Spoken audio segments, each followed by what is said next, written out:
Mr. President, you've just been in Washington. Do you think President Trump has been persuaded to stick to the Iran deal, or still can be persuaded? To both of you, do you think that Iran is sticking to its side of that agreement?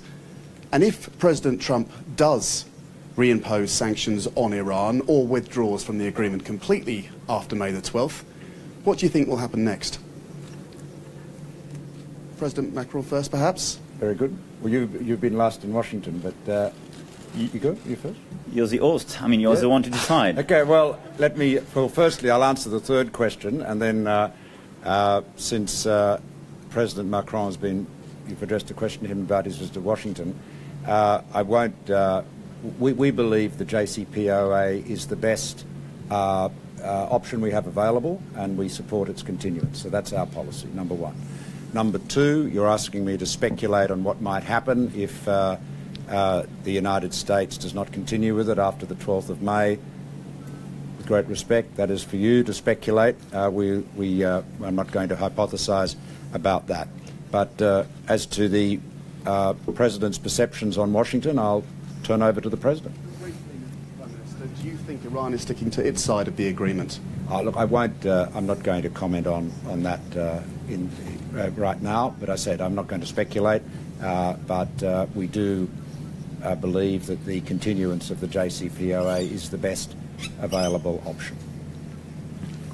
I have to say, my job is not to speculate as well, because we pretty much have the same. First, the JCPOA was a very important negotiation, and is the best way to monitor the current nuclear activity of the Iranian government, the Iranian regime. And I think this important was negotiated by our countries, both. I mean, US was involved, and obviously France. That's why, first, as we negotiated it, we signed it, it's good to respect it. And that's, for me, a good beginning. Is it sufficient or not? I mean, my view is that it's not sufficient. I made it very clear last September at the United Nations. I repeated it, and I constantly discussed that with President Trump. I think we have to complete this agreement with 3 additional pillars. One about the nuclear activity post-2025. Second, in order to have a better control and monitoring of the ballistic activity of the Iranian regime. Third, in order to have an actual containment of the Iranian activity in the region, especially Iraq, Iran, Iraq, Syria, Lebanon, and Yemen.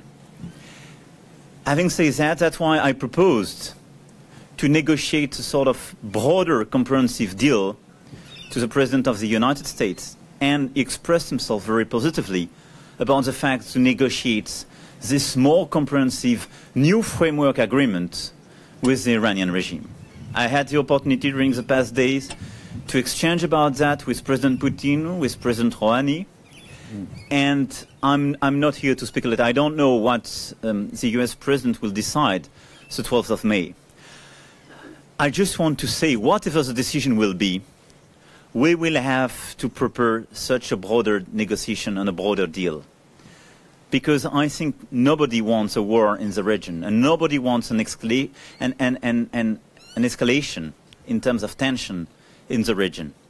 France is very much attached to the stability of the overall region, is very much attached to the security of its allies. That's why we want to work on these new negotiations in a strong coordination with Germany and United Kingdom.